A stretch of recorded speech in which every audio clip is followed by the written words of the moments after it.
Bonjour et bienvenue sur Congo Analysé TV.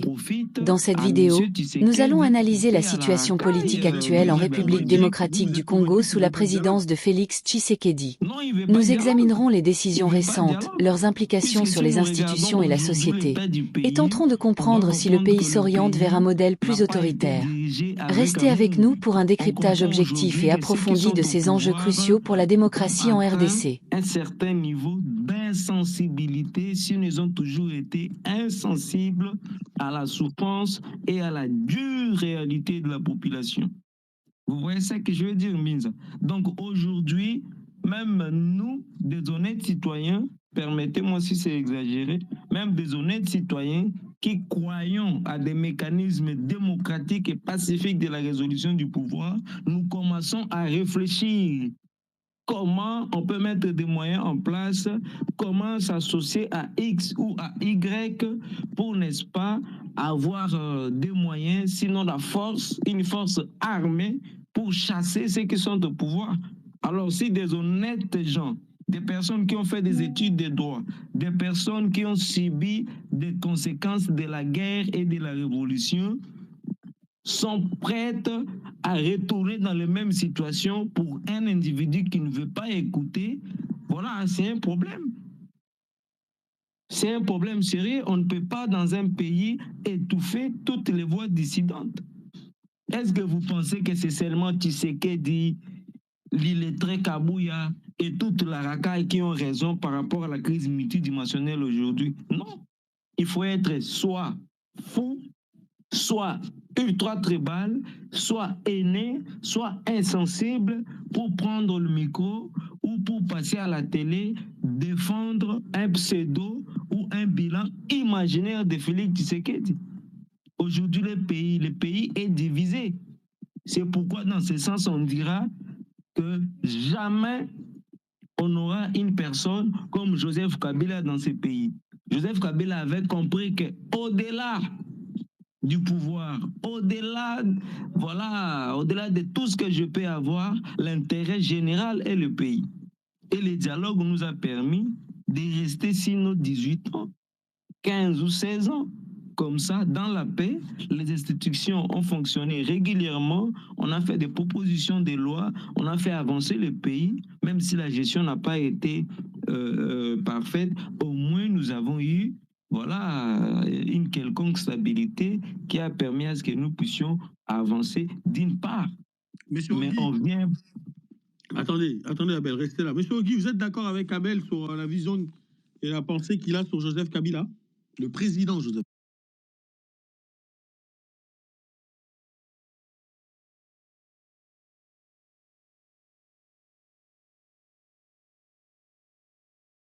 Oui, bonsoir, Binza. Oui, bonsoir. J'avais déjà ouvert des fenêtres qu'il fallait réduire aussi et revenir sur la fenêtre X. Mais à vrai dire, je n'ai pas bien perçu l'intervention. Je venais de me connecter. Je pense que je peux réagir après les autres. Très bien. L'épervier, je pense que tu as entendu ce que Abel a dit sur Joseph Kabila. J'ai pas compris la totalité. Il dit que Joseph Kabila avait réussi à apaiser le pays là où Tshisekedi l'a complètement rendu en feu. Il n'a pas tort. Joseph Kabila était un homme d'une large ouverture politique. Donc, sa gouvernance a été beaucoup marquée par une ouverture politique. Ça, on ne peut pas le nier. À chaque fois qu'il y avait une crise majeure, il privilégiait le dialogue. Parce que quelqu'un déjà qui connaît la guerre, il connaît les aspects de la guerre, donc il connaît ce que ça coûte. Alors, voilà pourquoi... Mais alors pourquoi il y a cette vision-là des Congolais autour de lui alors? Pourquoi? Parce que l'autre jour, c'est quand je posais l'exercice de rappeler aux gens comment le président Félix a eu le pouvoir, les gens semblent oublier. En fait. Non, les gens n'oublient pas. Comment? Non. Les gens n'oublient pas. Les gens ne savent pas qu'il a eu le pouvoir d'une manière pacifique. Chose qu'on n'avait jamais eu avant, tu sais. Effectivement, non, il faut voir aussi le contexte dans lequel cette passation a été faite. La passation a été faite dans un contexte où le prédécesseur de Félix avait tellement été diabolisé que les gens n'ont pas perçu la portée de cet acte. Moi, je suis sûr que l'histoire rétablira l'homme dans le futur. Et le départ de Félix Tshisekedi du pouvoir, c'est son départ qui mettra en valeur son arrivée au fait. Parce que les gens n'ont pas compris une première passation sans bain de sang. Qu'est-ce que ça coûte dans une jeune démocratie comme la nôtre? Tu vois, tout le monde parle de ce dossier-là comme si c'était un choix aussi facile à faire. Donc un jour, on en parlera. Un jour, on en parlera. Surtout dans les jours à venir ici, quand les gens vont voir comment Tshisekedi va s'accrocher au pouvoir. Le gars ne vient que... Là, il vient de lancer la valse de son départ, mais il va beaucoup faire des avancées et des reculons avant de partir. Tu vois, son passage déjà à Luanda, c'est le retour à la case départ. Le retour à la case départ, il commence à encenser Lorenzo en le traitant de champion de la paix. Il a oublié qu'il n'y a pas longtemps, il Est-ce avait que tu penses qu'on peut sortir de cette crise sans Joseph Kabila? Non, impossible. Impossible. Impossible. C'est très impossible, carrément impossible. Possible. Moi, je t'avais dit, je ne sais pas si tu te rappelleras. Toi, tu me dis que tu as ton iPad. Est-ce que tu as encore sur ton iPad? Oui, c'est la question du soir. Hein. Est-ce qu'on peut sortir de cette crise sans Joseph Kabila? Impossible. Il faudra peut-être, il faudra que Tshisekedi ait de la hauteur, mais jusqu'à qui? Il peut aller où? Tellement où? Pour réunir tout le monde sans son prédécesseur. Je ne le vois pas. Parce que voir son prédécesseur, il ne faut pas le voir comme un individu. C'est quand même un chef de file d'une famille politique qui devra aussi assister aux assises une fois qu'elles seront convoquées. Il est incontournable, c'est un acteur politique majeur du pays, il est incontournable et la gestion chaotique de Tshisekedi l'a remis sur la scène. Lui-même a dit qu'il souhaitait se concentrer sur autre chose. Mais hélas, la situation du pays fait qu'il est obligé de rentrer sur la scène, au fait. C'est impossible, Binza, qu'on sort de ce bourbier sans lui. Non. Moi, je ne vois pas. D'ailleurs, si on était tellement sages, nous, Congolais, moi, j'avais dit dans ma première intervention, je crois, tu m'avais même coupé, si tu te rappelles, moi, je disais que c'était lui l'homme de la situation. Pas parce qu'il est incontournable, mais parce qu'il est le seul qui a déjà géré le pays et qui peut piloter une transition tout en acceptant de ne pas se représenter. Il peut jouer un bon arbitre si nous, Congolais, on a suffisamment de la hauteur. Mais je sais que, bon, tellement que nous sommes trop subjectifs, nos opposants sont trop subjectifs, l'homme politique congolais est trop subjectif. On ne saura pas aller jusque-là. Il n'y a que lui et Mukwege, si Mukwege n'était plus partisan, parce que lui aussi, avec sa candidature à la présidence de la République, bon, il est devenu partisan. Si Mukwege était resté dans son rôle de prix Nobel de la paix, il serait un très bon candidat pour piloter une transition. C'est un peu ça, Binza. Donc, une solution sans Joseph Kabila, donc, je ne la vois pas. C'est difficile, c'est impossible. Monsieur Ogui, est-ce que vous pensez qu'on peut sortir de cette crise sans Joseph Kabila? Voilà, j'aimerais commencer par un proverbe africain qui dit que c'est quand le vent souffle qu'on voit les fesses de la poule. Je pense qu'aujourd'hui, tout le monde est unanime que le prédécesseur de Félix Tshisekedi, le président de la République, était mieux. Joseph Kabila était mieux que Félix Tshisekedi. Le premier conseiller du président Tshisekedi devrait en principe être le président Kabila. Mais le président, malheureusement, s'est comporté en chef d'une tribu alors qu'il devait être au-dessus de la mêlée. Le président de la République, normalement, quand il exerce ses fonctions, n'a pas de coloration politique, encore moins tribale. Il a ses origines, il est libre de s'en vanter, mais tant qu'il est président de la République, voilà, il y a des choses qu'il ne peut pas faire. Sa fonction lui impose une démarche, une tenue. Malheureusement, on est tombé dans ce qu'on est tombé. Quand quelqu'un comme Kabouya se tient là pour dire, voilà, on critique le président pas parce qu'il travaille mal, mais parce qu'il est Moulouba, bon. En fait, c'est comment je veux dire, c'est que Joseph Kabila a présidé à la destinée de ce pays pendant plus de 18 ans. Il a trouvé un pays qui était vraiment en plein, la balkanisation était vraiment en marche. Le pays était balkanisé, on peut même le dire. Vous savez, il y avait Jean-Pierre Bemba ici, il y avait le Mboussa là-bas, il y avait les autres, les RCD. Bref, il a accepté, il a mis son ego de côté pour faire en sorte que, voilà, qu'on réunifie le pays. On critique aujourd'hui brassage, mixage, oui, mais c'est le prix à payer.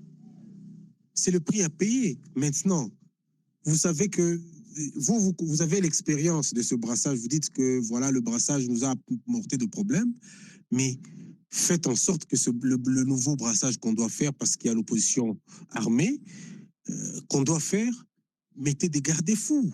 Moi, c'est la moindre chose qu'il faut faire. Mais vous êtes là à tout rejeter. Et vous ne faites que, quand vous êtes au pays, vous montrez vos biceps, vous montrez comment, mais vous allez pleurnicher la nuit, le soir ou la nuit, vous allez pleurnicher dans différentes chancelleries occidentales et tout ça. Non, moi je pense que les évêques ont eu la sagesse. Et d'ailleurs, avant de commencer, de lancer leur démarche du pacte social pour la paix, en parlant avec le projet de la refondation de la nation, ils ont commencé, la primeur avait été réservée d'abord au président de la République. Ils l'ont vu en premier. Et en sortant, ils ont dit, c'est avec sa bénédiction, il nous a reçus, il nous a encouragés, voilà, à mener cette guerre. OK, vous recevez les évêques. Dès lors qu'ils commencent à consulter les gens, il suffisait qu'ils aillent à Goma, voilà, la 10e rue, avec toutes ces batteries mises en marche. On a insulté. C'était une averse d'insultes contre les prélats. Et je n'ai jamais, aucune fois, je n'ai déjà entendu un officiel, commençons par le ministre de la Communication, Patrick Mouyaya, condamner ces propos. Je n'ai jamais vu le CESAC condamner ces gens. Ils sont bien identifiés. Quand vous prenez les pasteurs Guili, on appelle pasteur qui s'est fait appeler pasteur Guli, les Mouniere, même celle qui a maintenant changé de camp, Denise Mukendi, il y avait un type qui s'appelle, je ne sais pas, Zoï, tous ceux-là qui s'appellent communicateurs privés du chef de l'État. Qui est-ce qu'on a arrêté s'être autoproclamé, pardon, communicateur du chef de l'État? Ils le disent. Donc, ça veut dire qu'ils communiquent pour les chefs de l'État, puisque personne ne les inquiète. Quelqu'un ne peut pas se lever le matin pour aller dire, voilà, moi, je communique pour les chefs de l'État, je suis son communicateur privé, tant qu'il n'a pas été notifié ou il n'a pas été mandaté, même verbalement. Non. Donc, on comprend que, voilà, c'est comme ça qu'on gère le pays. Et malheureusement, s'il faut qu'il y ait dialogue, je pense que Kabila a une place, il a un mot à dire. S'il y a négociation, il y a tout ce qu'on va appeler dialogue, je ne sais pas, l'opposition armée, l'opposition non armée, l'Église catholique et l'Église protestante, donc le tandem et Cinco et CC, non, je pense qu'ils sont là, ils ont un mot à dire pour que nous puissions voilà, nous parler entre nous. Je ne sais pas si vous savez, il y a ce qu'on appelle la kinésique, hein? Un peu, on voit un peu les mouvements du corps et on voit aussi les mimiques et tout ça. Mais c'est un Félix que j'ai trouvé très humble en Angola, à côté du doyen Lorenzo. Je l'ai trouvé humble pour une fois. Il n'était pas dans ces envolées oratoires très arrogantes comme on connaît. Hein, il a la légèreté d'insulter, de qualifier, de dénigrer, mais je ne peux plus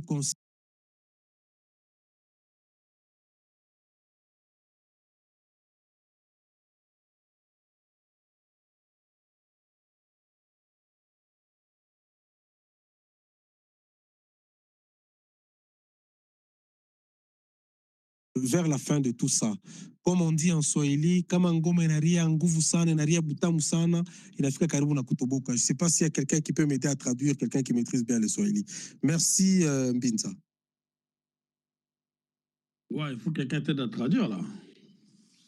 Moi, je peux traduire. Tu peux répéter, s'il te plaît, Ogi?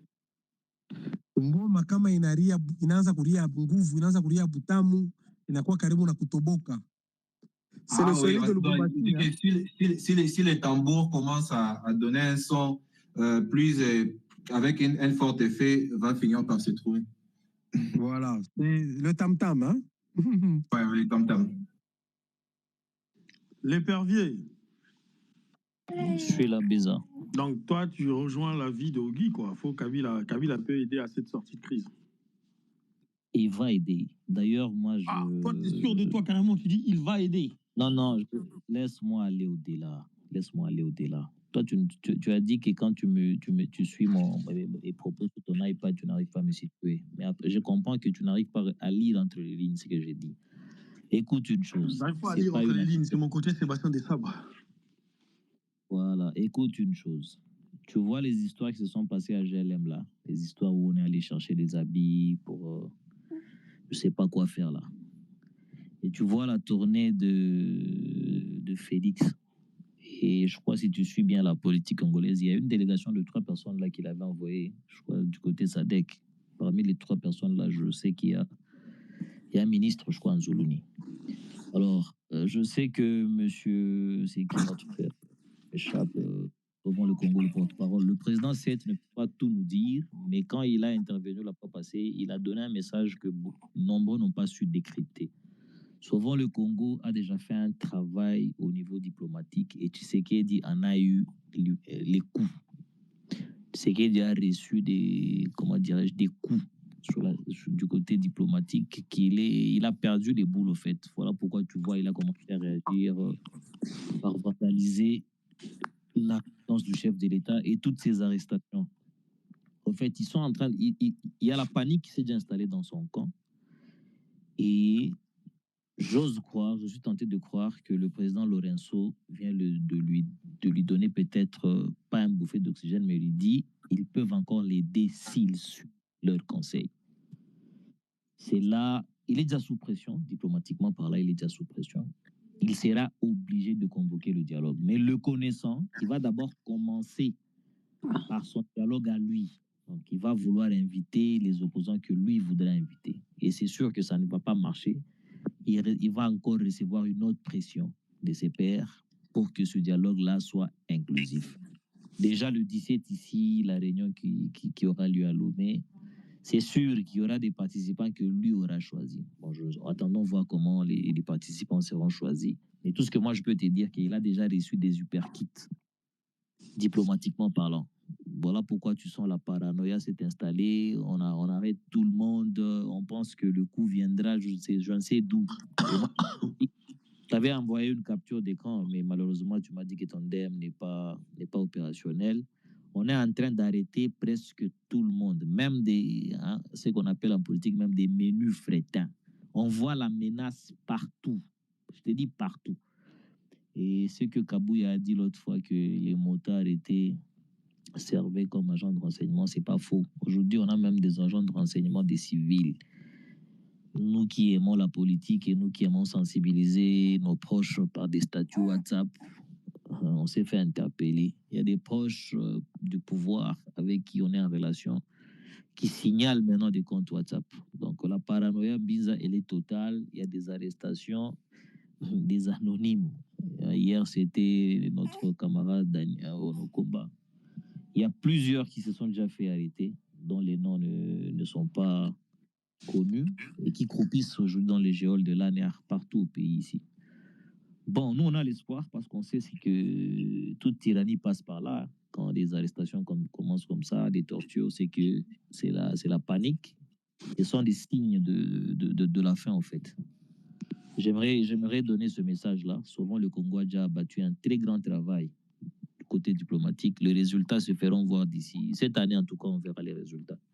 Déjà, ça commence à se faire voir. Mais en Angola, ça ne ressemblait pas à une visite officielle. Le président était encinglé. Non, il a perdu, il est bizarre. Il n'a plus la tête sur ses épaules. Il n'a plus la tête sur ses épaules. Il n'a plus le temps de suivre ses conseillers. D'ailleurs, si tu as remarqué, c'est la même veste qu'il avait lors de son dernier passage. Donc, c'est une erreur d'ailleurs de s'être accoutré de cette manière-là. C'est une erreur. C'est une erreur en tenue presque relaxée. Bon. En tout cas, l'homme n'est plus lui-même bizarre. L'arrogance est en train de finir. Mais on est prudent avec lui. Hein, parce qu'à tout moment, il peut changer. Je ne sais pas quel moustique peut le piquer d'ici 5 jours. Il va reprendre ses velléités bellicistes. Déjà qu'on est en train de lire par-ci, par-là qu'il prend ses distances avec le Qatar pour nouer des alliances avec les Émirats arabes unis qui ont des liens forts avec Eric Prince. Donc, il n'a pas encore cessé de réfléchir sur le volet militaire. En bref, le gars n'a pas encore levé une option claire. Donc, il est ni chaud ni froid. Voilà pourquoi ça échoue. Volet militaire, rien n'est coordonné, donc ils ne mettent pas leur tête là-bas. Volet diplomatique, c'est zambutu, comme le disent les Quinois. Ils peinent à récolter des résultats par manque de réflexion stratégique sur tous les volets. Politiquement parlant, c'est pareil. Il rétrécit l'espace d'expression. Donc, il ne sait pas quoi faire pour sortir de ce bourbier. Alors qu'il avait reçu depuis longtemps les conseils de ses homologues, les conseils des opposants. Il aurait dû prendre de la hauteur et convoquer un dialogue inclusif depuis longtemps. On ne serait plus là. Là, on serait en train de penser peut-être autre chose. Mais bon, bref, l'homme est égal à lui-même. Son souci, c'était de gouverner seul. Oui, gouverner seul, il faut être efficace. Et si tu n'arrives pas à gouverner seul, ouvre la scène. Fais appel à d'autres Congolais. Son prédécesseur l'a fait depuis 2001. Il a eu quand même des résultats, quoique il y a à dire sur son bilan, mais il a quand même excellé quand il s'agissait de gérer les crises. Et lui, il en a eu des crises. Tshisekedi n'a pas eu des crises comme son prédécesseur. Je ne le vois pas, moi, Tshisekedi affronter une crise comme, par exemple, la signature du contrat chinois avec tout ce que ça a entraîné avec les pressions des Occidentaux. Moi, je ne vois pas Tshisekedi gérer ce genre de crise. Donc, l'histoire retiendra qu'il aura passé 2 quinquennats. Il y a la guerre de l'Est, non? Quand tu dis qu'il n'a pas géré une crise, voilà pourquoi mon cher, ça, c'est une crise mineure qu'il lui-même a exacerbée. Ce n'était pas une crise, Binza. À la chute de Bunagana, s'il était lucide à la chute de Bunagana, il aurait dû étouffer cette rébellion dans l'œuf. Mais qu'est-ce qu'il a fait? Il a voulu passer son temps à les dénigrer. Tout ça pourquoi? Parce qu'il savait. Il est la cause de cette rébellion, en fait. Il savait que c'était des gens avec qui il était en deal, qui étaient mécontents et qui ont commencé ça. Alors, au lieu de les appeler maintenant officiellement et étouffer la rébellion dans l'œuf, il a voulu la confrontation. C'est ça le problème. Parce que si c'était une rébellion bizarre qui était née, bon, comme le Mobondo qui sont en train de prendre de l'ampleur là-bas. Tu vois, il n'y fait pas aussi cas. Bon, il attend peut-être que ça s'exacerbe encore pour commencer à accuser tel X, Y. Donc, il aura passé deux quinquennats à la tête de ce pays juste pour gérer une rébellion. Une rébellion qui avait été défaite. Tu penses que si nous autres, on était au Congo, on aurait goûté à la DEMIAP, aux autres prisons? Oh, toi, personnellement? Oui. Oui, c'est sûr. Tu serais déjà dans les cachots qui se trouvent au stade de martyr. Ah. Toi, tu serais avec ton téléphone et ton iPad là. Même pas dans les cachots, il serait déjà pendu. Oh. Binza, oui, je vous assure que Mbinza serait déjà enterré. On allait faire déjà le deuil. Et bon, voilà. S'il était à Kinshasa, on allait faire le deuil. Avec la tyrannie que nous voyons ici, on allait faire le deuil. Voilà. Binza, je t'assure que si toi tu sais, laisse-moi te dire une chose. Tu vois toutes ces arrestations là qui se font à Kin, bon, au Katanga, mais c'est pas, il n'y a pas le fait de projecteur sur ça. C'est pas des actions coordonnées. Ce sont des élèves du pouvoir qui font arrêter n'importe qui, surtout avec leur fameux CNC là. Ce sont des élèves. C'est pas une action coordonnée d'un régime qui se dit non. Comment on peut faire une répression réfléchie pour faire taire les gens? Non. Tu peux avoir des différends avec un type du pouvoir pour X dossier, mais si tu es dans la politique, il te fait arrêter, bizarre. Il te fait arrêter. Donc, c'est... Comme dans sa politique, le chef de l'État ne gouverne rien, en fait. Il règne, oui. Il est chef de l'État, mais il ne gouverne rien. Donc, tu penses que si c'était à Kinshasa, tu serais au froid, mon ami. Tu serais au froid, bien. Bon, peut-être qu'ils auraient peur, hein, en se disant, bon, si on le coinçait... Abel, Abel. Oui, Mbinza. Quelle sorte tu me réserverais si j'étais à Kinshasa? Si tu étais à Kinshasa, je pense que tu serais déjà décédé il y a plus de 3 ans. Plus de 3 ans, on allait même t'oublier et que quelqu'un parmi nous allait prendre la relève pour continuer avec le COMEX. Mais heureusement qu'aujourd'hui, vous, Mbinza, sachez que si vous mourrez normalement, naturellement, nous, les Congolais comme nous allons faire des efforts de propager les combats que vous avez portés à cause de la jeunesse congolaise pour permettre à ce que le pays puisse sortir de la léthargie collective. D'ailleurs, dans mon livre, je parle plus de 5 pages où simplement je décris les choses que j'ai découvertes dans le COMEX. Donc, sachez que pour moi, quand je viens ici, c'est déjà quelque chose de très bon. Et les tyrans comme Félix Tshisekedi ne va pas apprécier les efforts fournis par des Congolais comme vous. Je sais qu'ils sont là en train d'écouter, mais on s'en fout pleinement. Ils ne vont rien nous faire. Et je leur ai dit dernièrement que vous allez nous tuer, mais on ne mourra pas certainement tous, puisque les uns parmi nous resteront vivants et mettons fin à la tyrannie. Binza, hier, tu n'as pas entendu quelqu'un te dire qu'ils sont en train d'enregistrer tout ce qu'on dit là? Tu n'as pas entendu? Mais Hilaire, si j'étais à Kin, tu me réserverais tu penses qu'ils avaient me réservé quel sort? Mais regarde d'abord Nathanaël, comment on l'a accueilli là comme ça là. Regarde seulement, lui, il est seul, mais toi et tu nous regroupes tous comme ça là. Ils vont te prendre.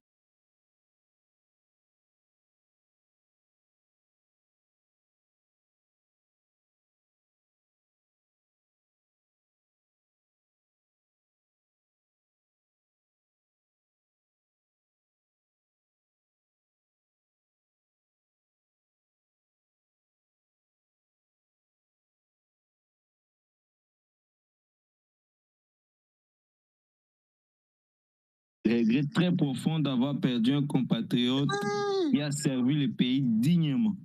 Jésus-Christ. Mwanamboka, tu es là? Mwanamboka. Kabouya a dit qu'il va partager les armes pour pouvoir Nabango. Donc toi, imagine, toi tu es là. Chaste Béni, bonsoir. Bonsoir, frère Mbinza. Mon frère, si tu penses que si j'étais à Kin, j'allais subir les rouages de la dictature et la tyrannie? Non, je pense que c'est de l'exagération. Merci. Il va rien m'arriver, hein? En tout cas, je pense. Ok. Je peux aller me balader à l'IMT, donc. En tout cas, je pense que c'est tout à fait possible. Hein. Qu'est-ce que tu penses des gens qui pensent qu'on est sous une dictature et une tyrannie?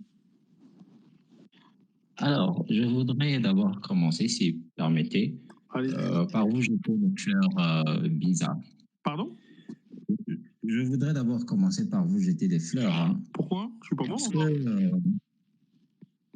Parce que c'est la première fois que je monte dans votre space. Oui. Et en fait, comme je vous le disais, je suis grand auditeur. Il m'arrive de passer du temps et d'écouter les différentes interventions. Oui. Et je trouve qu'elles sont toujours très pertinentes. Et les questions que vous posez, en tout cas, elles sont pertinentes et édifiantes. Voilà. Merci beaucoup. Alors, je vous en prie. Peut-être d'abord. Le COMEX, moi, je ne fais que allumer le space. Le COMEX, c'est un peu nous tous. C'est tous les jeunes qui se ressemblent ici, les 300. Des fois, on est plus que 400. Dans l'intérêt, parce qu'on pense que le Congo mérite l'excellence, d'où le COMEX. Et on n'est pas, nous, les excellents. Moi, j'en suis pas un. Mais je pense que notre pays le mérite pour le futur et même pour l'histoire que nos aïeux ont écrite. Mais bizarre, quand vous me demandez si vous arriverait quelque chose si vous étiez en RDC, Est-ce que parle-t-on de la dictature ou peut-être de la liberté d'expression qui vous serait peut-être pas permise? Papa, moi, je pense que on est sous une tyrannie. On est allé au-delà de la dictature. Je pense qu'aujourd'hui, le chef de l'État et les gens qui l'entourent et qui ont les pieds ou même les mains dans ce pouvoir pensent que on a pu le contester avec la mort de Chiribo Okende. On a pu le voir, on a pu le constater, pardon. Jusqu'à aujourd'hui, je ne sais pas où on en est. Vous voyez? Et donc, ça aurait déjà dû nous alerter depuis. Moi, je pense qu'on est rentré dans une tyrannie. Et je ne vois pas comment cette tyrannie peut nous faire sortir quelque chose de positif. Parce que justement, la beauté du combat de l'UDPS, parce que c'était un combat qui était noble, en tout cas, c'est comme ça qu'ils se sont présentés pendant plus de 30 ans, c'était le peuple d'abord. C'est ça, non? Aujourd'hui, ce peuple-là, si on veut le museler, en mettant l'opposition en exil, comment dirais-je, en privant d'autres Congolais des nécessités les premières, à quel moment on met le peuple en avant, des Konanga? Mesa, je ne voudrais pas un peu prendre votre rôle parce que c'est vous qui posez les questions dans ce space, mais est-ce que pour vous, vous pensez que le plus grand problème de la RDC, c'est la tyrannie, comme vous appelez, ou peut-être c'est la corruption devenue peut-être poison qui range l'État congolais? Oui, mais la tyrannie, c'est un des cheveux de la corruption, c'est un des cheveux de la tyrannie. Parce que les tyrans, c'est des corrompus. Et qui ne veulent pas qu'on voit leur vol, leur massacre des deniers publics. Donc, du coup, ils bandent les yeux au peuple et ils musellent la parole. C'est ça le rôle d'un tyran. C'est pour pas qu'on voit et pour pas qu'on dise, qu'on devienne des sourds-muets et des aveugles. Donc, pour moi, ces histoires de dilapider de l'argent, qui a dilapidé l'argent? Est-ce que ce n'est pas des gens autour du tyran? Qui a détourné l'argent? Est-ce que ce n'est pas des gens autour du tyran? Donc, tu vois, mon frère, aujourd'hui, moi, je suis déçu parce que c'est un tonton qu'on a vu évoluer en Europe. C'est un tonton. Moi, j'ai toujours le réflexe de l'appeler tonton. Mais là, de voir comment le pays est mené, c'était inimaginable. Même dans le pire, je pouvais imaginer qu'il échoue parce que c'était pas un très bon homme politique. Mais de là où on est aujourd'hui, je ne l'ai jamais imaginé ce scénario, mon frère. Si je ne me trompe pas, quelqu'un était tout à l'heure ici en tant qu'orateur. Il a parlé de faire le brassage et le mixage. Je m'attendais à ce que peut-être vous lui demandiez s'il est conscient des conséquences de ce qu'il propose lorsqu'il est mal appliqué. Mais tu viens de regarder les brassages et mixages avec l'équipe nationale de football. Est-ce qu'elle t'a donné que des choses négatives? Tu vois? Monsieur Béni, permettez. Le brassage et le mixage ne sont pas des souhaits. Mais devant les faits qui s'imposent à nous, c'est un passage obligé. S'il nous faut résoudre cette crise par un dialogue où l'AFC va se retrouver sur la table, que penses-tu qu'on fera de tous ces hommes qu'eux ont formés? Tous ces Congolais qui font partie de ce qu'eux appellent l'armée, ces révolutionnaires congolaises. Ils iront où? On va tous les désarmer et ils vont regagner la vie civile? Je ne pense pas. C'est un passage obligé. Pour ne pas en parler, il aurait fallu que la gouvernance soit efficace et qu'on arrive à bouter cette rébellion en dehors des pays. Mais là, au niveau où on en est, mon cher, c'est inévitable. C'est inévitable. C'est même sage de faire ça. Faire ça autrement, bon, oui, on peut y songer, mais comment? Faire ça autrement, on peut y songer, mais comment?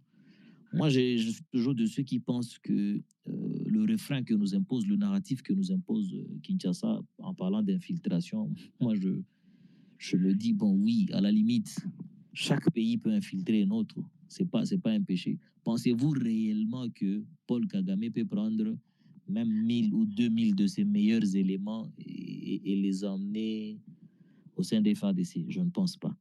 Bon, on va se faire infiltrer, oui, c'est possible. Déjà, on peut être infiltré, de même que nous aussi, si on était suffisamment intelligents, on pouvait infiltrer les autres armées des pays qui nous entourent.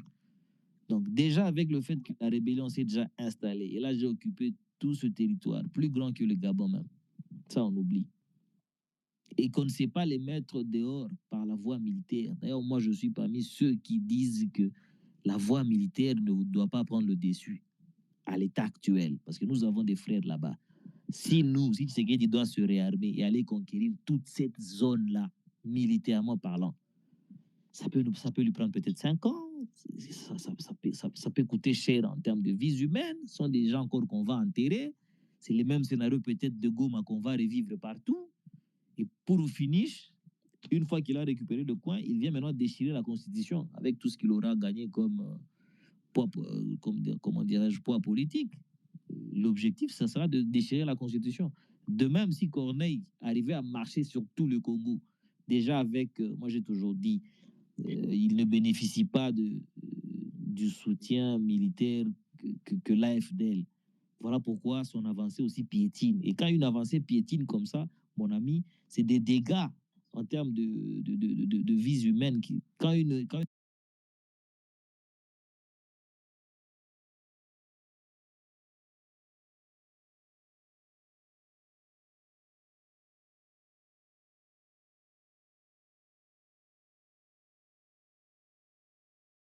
Parce qu'ils n'arrivaient pas à manger à leur faim, je pense. Vous imaginez tout ça. Que dire de ceux qui sont en Ouganda? Que dire de ceux qui sont encore... Je sais qu'on a coupé notre frère Chaste. J'aimerais bien que vous finissiez vos questions, elles étaient très pertinentes. Oui, j'aimerais juste vous dire que, en conclusion, que le brassage est inévitable. C'est inévitable, en fait. Chaste, vous pouvez continuer vos questions, elles étaient très pertinentes. Non, j'ai entendu dire à vous, et plus d'un a dit que si jamais vous vouliez le sol congolais, il y a bien longtemps qu'on vous aurait pendu. Moi c'est ce que les gens ils disent de moi, mais moi je suis convaincu qu'on est un pays démocratique. Quelqu'un peut-être qui donne juste de la parole à tout le monde de s'exprimer sur les affaires du pays. On reprocherait quoi exactement? Écoutez, moi j'ai quand même franchi un pas où je pourrais comprendre. J'ai fait parler des gens en exil, des condamnés à mort. Vous comprenez ce que je veux dire? Et j'ai fait ça dans l'intérêt où j'estimais que la liberté, enfin, ce qu'on voulait nous vendre comme vérité était un mensonge, en fait. Vous voyez ce que je veux dire? Bidza, je te coupe pas, juste je voulais compléter M. Chaste. On a arrêté John Kabamba, c'est parce qu'il a fait parler seulement Daniel Safou. Maintenant, imagine que toi, tu fais parler tout le monde. C'est ce que M. Chaste, peut-être, il ne comprend pas. C'est pourquoi on dit, si tu dois aller au Congo, ça sera pire que ça. Un journaliste qui a reçu un appel de Daniel Safou, aujourd'hui, on l'a arrêté. Imagine que toi, on invite des gens qui sont du M23, ils viennent parler ici. Et tu penses qu'au Congo, toi, tu seras libre? C'est ça qu'on voulait qu'ils comprennent. Et Moïse Nzangi a dit que ni t'étais, comme les perviers venaient de le dire tantôt, ni t'étais l'appel des États-Unis. Les M23 devraient être à Kalemi parce qu'il dit que c'est lui-même le chef même des Ouazelines, c'est comment ils appellent. Il dit que ni t'étais, c'est là, il allait arriver là-bas sur la route, il n'y avait rien. Ah, donc toi aussi, tu penses que... Donc attends, toi aussi, tu penses, Hilaire, que si j'étais à Kinshasa, c'était cuit pour moi? Mon cher, je te dis que tu allais être couille. Ça, je te donne. Je te dis que John Kabamba, Bandile et Lokowana, aujourd'hui, on l'a arrêté parce que seulement Daniel Safou à Lobaki. Regarde que toi, tout le monde que tu invites, ils viennent ici. On parle avec tout le monde. Si vous avez un Congo, les à la libre, mon cher. Dis-moi même temps, même si monsieur, comment il s'appelle, Chasse te parle, est-ce que tu penses que vraiment c'est normal? Bah, toi, tu sais que jamais. Bizarre. Moi, je pense qu'il y a une phrase, hein, j'ai oublié la citation, qui dit en résumé que les gens en fait, les dictateurs et tout ça, ils justifient leurs incapacités à gérer le pays par des notions de sécurité. Ça veut dire, tu as bien critiqué, mais on veut toujours amener tout à la sécurité. C'est pour dire que tous ceux qui sont contre le régime, en tout cas, on les met. Pourquoi c'est toujours les gens, on amène toujours les gens à la DEMIA, à l'ANR, même quand c'est pour des choses qui n'ont rien à voir avec ces services-là, on ramène toujours à la sécurité. Donc, c'est pour dire que ce qu'on te dit là est vrai. Hein? Donc, si tu as un projet de venir passer tes vacances de Pâques ou les grandes vacances à Kinshasa, en tout cas, conseil gratuit, va même en Angola, va même au Congo-Brazza. Comme ça, tu peux recevoir la famille à partir de là. Qui viennent au Canada. Viens au Canada. Va même au Rwanda si tu veux. Moi, je t'autorise. Monsieur Chast, vous êtes d'accord avec eux? Je ne peux pas aller dans mon propre pays? En tout cas, moi, je ne vous veux aucun mal. Moi, je pense, je pense que vous êtes des services, monsieur Chast, vous voulez me piéger. Je ne pense pas vous induire en erreur si je vous disais peut-être que ces propos sont exagérés. Peut-être que la réalité a changé sur le terrain depuis que j'ai quitté la RDC, je ne sais pas. Mais permettez-moi de vous dire, dire quelque chose. J'ai un collègue qui récemment a voyagé pour et il me demandait conseil. Il est avocat. Quand il arrive sur place, il était en voyage pour 2 semaines. Il est anglophone, donc du coup, il avait besoin de mes conseils pour beaucoup de choses. Qu'est-ce qu'il me dit à son retour? Il me dit, Chaste, vous ne vous rendrez pas compte que je suis arrivé en RDC. Au bout de 2 semaines, j'avais quelqu'un qui me proposait une pièce d'identité congolaise, alors qu'il n'est pas, il est kenyan en fait, pour être tout à fait honnête. Alors, moi, je lui ai dit que cela ne vous étonne pas. Le problème, le plus grand problème de la RDC aujourd'hui, c'est la corruption. Parce que, comment dire? Alors, peut-être qu'il faut peut-être définir bien les termes. La corruption, on va essayer peut-être de la dictature, de la mauvaise gérance. Je ne sais pas ce que vous en pensez, bizarre. Parce que moi, je me dis que ça, c'est... Imaginez-vous que vous donnez à un étranger comme ça des pièces d'identité congolaises. Vous rendez-vous compte le privilège que vous l'octroyez, rien que par les papiers. Qui vole? Alors moi, je me dis que la corruption est endémique. Qui pratique la corruption au Congo? Les agents de l'État. Qui est leur chef? Qui instaure la corruption et qui ferme les yeux sur la corruption? Ah, bonne question. Bonne question. Ah, ça c'est comme une bonne question. Jean-Fleury, bonsoir. Non. Oui, bonsoir, monsieur. Bonsoir à tout le monde. Merci beaucoup de me donner la parole. Vous pensez que si je viens au Congo, vous êtes d'accord avec ceux qui disent qu'on va me mettre au geôle? Monsieur Binda, je vous dirais que c'est vraiment triste, j'ai mal au cœur d'écouter que les Congolais entre eux se découragent de ne plus revenir au pays, vu qu'il y a soi-disant un danger que si vous venez au pays, on va vous arrêter, on va vous condamner. Alors nous qui vivons ici au pays, dans la ville-province de Kinshasa, nous parlons